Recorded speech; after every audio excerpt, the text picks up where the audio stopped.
Welcome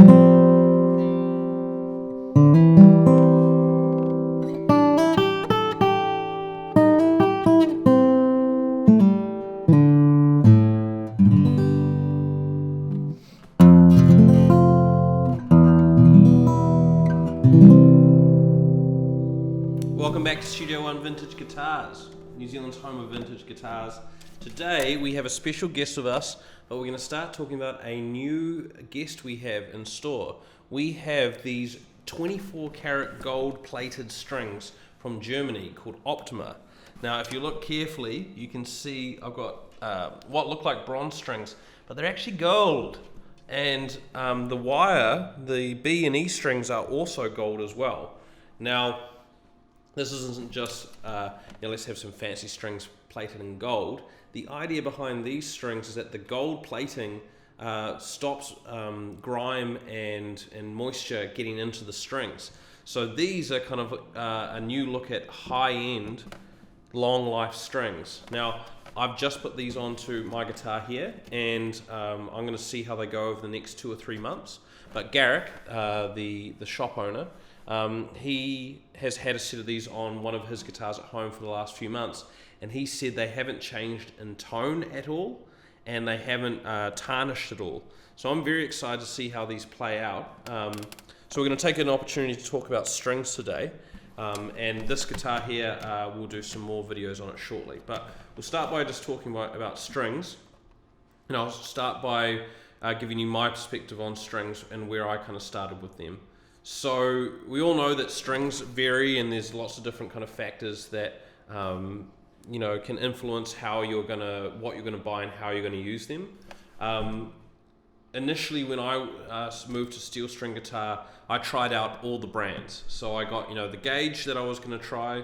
So in that case, 12 to 53, so you're kind of lights. And then I tried all the different brands. Now this was a while ago. This was actually when elixirs were just becoming a thing. So I tried the Martin variant, I tried the D'Addario variant, I tried these zebra strings, if anyone remembers I think they were DW or DR maybe, I can't quite remember. I tried nickel strings and I tried elixir strings. And at that time, I really liked the bronze 8020 from elixir. I think naturally bronze strings sound very good on certain type of guitars. I know there's a lot of trend towards phosphor bronze nowadays. I found when I tried the difference between the 8020 bronze elixirs and the phosphors, that the phosphor bronze were just too bright. Like they were always just a bit too bright for me. But depending maybe on how your hearing is, you might want more highs in your ears. But so for me, I settled on 8020s for about 15 years, and I played elixirs exclusively because playing all sorts of different fingerstyle guitar music, doing a lot of kind of moving around, not just bluegrass where you're kind of moving vertically, but doing a lot of horizontal stuff all the time. I found that some strings, the texture of the string created too much string noise, and I got very used to the elixirs having no string noise. The problem that I came up with elixirs after a while, after 15 years, so it's kind of like changing everything and looking all different variants but not changing your strings. I eventually realized there's a challenge with these strings, and haven't really been able to hear past it because I haven't tried any others enough to really see the difference. But it was when I tried some Martin authentic nickel strings I realized how good my guitar could actually sound, and that the elixir strings were missing something. Basically the elixir strings, the long life coating they're using is a material, and I've heard that it is dental floss. So when you're playing your elixir strings, you may notice that down here you'll tarnish them and they'll kind of fray maybe, or they might kind of wear out. I've had instances where just like this area here where my hand's always playing, they would just go a different color and fray as well. Apparently the fraying is the dental floss coming off. So the thing about the long life strings is they got this extra coating in there, and what I found that extra coating to do when I compared them to say nickel strings or the authentic style Martins was that coating was in a way compressing the string. And I found I would be able to get maybe nice fundamental response, so the note itself would sound good, but there would be a certain amount of stiffness in the string that I couldn't get by, and I found that actually I was playing the strings hard all the time to try and get this tone that I was looking for out of them, and never really figured out that it was the coating that was holding it back. So my experience is I used elixirs for a long time, and the funny thing is actually I used them for a long time, but where I ended up with them, and this was probably the last 5 years, is I'd put a set on, I'd hate them for the first like 3 or 4 days while they were super bright. Then they would kind of go into this phase where they kind of settle and they sound very good for maybe 1 to 3 weeks. I would generally play through that because they wouldn't sound right to me. Then in that following month where they're degrading but still maintaining a good tone, that's where I like them the most. And I was actually getting into a habit of keeping them on for about 3 months. And really I would only take them off once they'd started losing their tune. Strings, as they degrade, some of them seem to lose their ability to stay in tune. So yeah, that was kind of the funny thing, is I was basically waiting until they were completely dead to actually sound as good as I liked. So from then, so that was 4 years ago, I've been trying all sorts of different strings. I've tried obviously all the John Pierces that we've got here. I've tried all the String Joy. I've tried all of the Martin Authentic ones. I've done the retros. I did the titanium, the Martin titaniums, if you know them. Very expensive, but good string. And just kind of figuring out all the different characteristics and figuring out what I like. I will say, I think strings have different places. Like, if you're going to say to me, what is your go-to all-round string? I'm still looking for that. Right now, these gold strings by Optima, they actually are quite promising. I really like the String Joys as well. That's what I had on here beforehand. I didn't have the coated strings. I just had the Foxwoods, I believe. Yeah, I had the Foxwoods. I had the or maybe it was just the naturals. I had the naturals non-coated. And they were very good, but I didn't have them on long enough to see how long they last.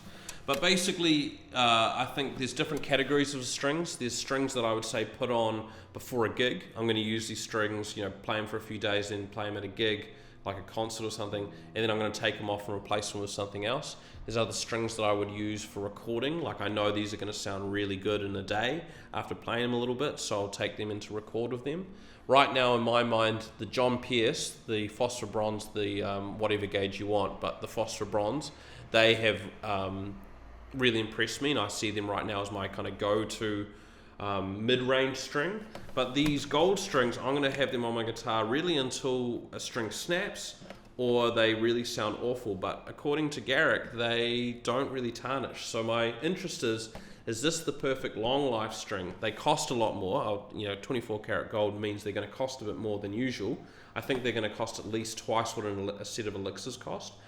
But if they can last you, say, 3 months, 6 months, a year, they might be the perfect string for a guitar that you play often but not every day. So you're not changing strings all the time, and you have kind of a consistent sound that you're going back to. Really, what I've found with playing these strings last night, they seem to have the kind of qualities of nickel, where they have that full sound response. They don't sound too tinny. They feel very good as well, and they don't have a lot of string noise with them. Like, they're really kind of manageable. I found, like, what strings are they? Say the retro Martins, they sound amazing. Like, they are probably the best sounding string in a way if you're looking for that nickel sound. But the textured sound is a lot to work with, and if you're not used to them, you might have to be actually renegotiating how you play guitar if you want to avoid that. And when they go dead, they don't sound, to me, they don't sound as great. So anyway, strings are a huge point of contention, you'd almost say, in the guitar world. Everyone likes to talk about them. Personally, I'm at the kind of bronze place, not too bright, and I'm just looking for something that's very consistent. So right now, this is kind of day one of these strings. I found that they go into tune very well, even though my guitar's not on tune now. I found, just before I filmed this video, I found one of the strings was buzzing somewhere down here. So I took the string off, and then that has done something.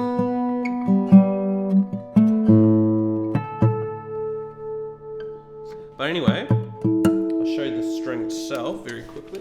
Wherever I put them, they're just here. So this is the brand, they're from Germany, they're called Optima. We have a few different ranges of them. This is the 13 to 57, I've got the 12 to 52 on here. We have a set of 12 strings, that's what I'm going to put on the Holzhoffel soon and bring that in. We can have a chat and listen to them. But yeah, that's just a brief, hopefully it's brief enough, introduction to these Optima strings. And we're going to do some more videos on this sweetheart here soon. So you stick around, that's a quick update from us. Cheers guys, we'll see you soon.